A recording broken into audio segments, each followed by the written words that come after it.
मानसादेव्यै नमः। ॐ पराशक्त्यै नमः। ॐ महादेव्यै नमः।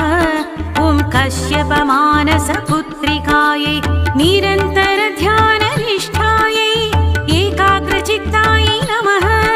ॐ तापस्यै नमः। ॐ श्रीकर्यै नमः।